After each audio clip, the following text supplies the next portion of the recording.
Hello, আসসালামু আলাইকুম। এই পর্যায়ে আমরা দেখব কিভাবে একটি রেঞ্জের দ্বিতীয় সর্বনিম্ন সংখ্যা, যেমন যদিও আমি দ্বিতীয় বলতেছি এবং সর্বনিম্ন সংখ্যা সেকেন্ড লাস্ট এটা হলো দ্বিতীয় সর্বনিম্ন সংখ্যা, থার্ড লাস্ট এটা হলো তৃতীয় সর্বনিম্ন সংখ্যা। সো সিনারিও হলো আমি লাস্টের সর্বনিম্ন সংখ্যাগুলো বের করতে চাই, যে একদম লাস্টের যে ভ্যালু বা সেকেন্ড লাস্ট যে ভ্যালু, থার্ড লাস্ট যে ভ্যালু, এটা আমরা স্মল ফাংশন ব্যবহার করে করতে পারি খুব ইজিলি।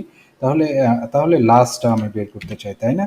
এখানে আমার চোখের দেখায় সবচেয়ে সর্বনিম্ন ভ্যালু হলো 13, সেকেন্ড লাস্ট ভ্যালু হলো 15, এর এর থার্ড লাস্ট ভ্যালু হলো 24। তাহলে আসলে স্মল ফাংশন দিয়ে আমি এটা বের করতে পারি কিনা দেখি। তাহলে আমি রেঞ্জটা সিলেক্ট করে দিব, ঠিক আছে? এটা রেঞ্জটা সিলেক্ট করে দিলাম। ওকে,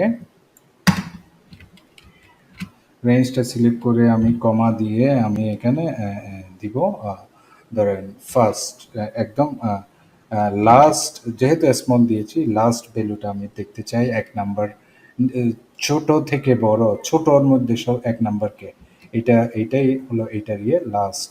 ঠিক আছে, আমি যদি এখানে এইভাবে টেনে দিই তাহলে এখানে আমি রেজাল্টটা বের করার চেষ্টা করব।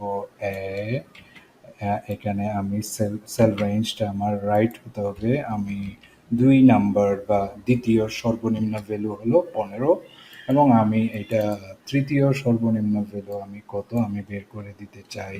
ঠিক আছে, এ, এবং এখানে আমি 3 দিলাম। ঠিক আছে, এই রেঞ্জের মধ্যে তৃতীয় সর্বনিম্ন ভ্যালু হলো 24। আশা করছি বুঝতে পেরেছেন কিভাবে আমরা স্মল ফাংশন ব্যবহার করে একদম লাস্ট ভ্যালুটা কত এই রেঞ্জে, ঠিক আছে, বা সর্বনিম্ন ভ্যালু কত এবং সেকেন্ড লাস্ট সর্বনিম্ন সংখ্যা কত, থার্ড লাস্ট সর্বনিম্ন সংখ্যা কত, এভাবে আমরা চাইলে এভাবে বের করে ফেলতে পারি। সো আশা করছি বুঝতে পেরেছেন। কোয়েশ্চেন থাকলে জিজ্ঞেস করবেন। নেক্সট আরেকটি ভিডিওতে খুব শীঘ্রই দেখা হবে ইনশাল্লাহ। আল্লাহ হাফেজ।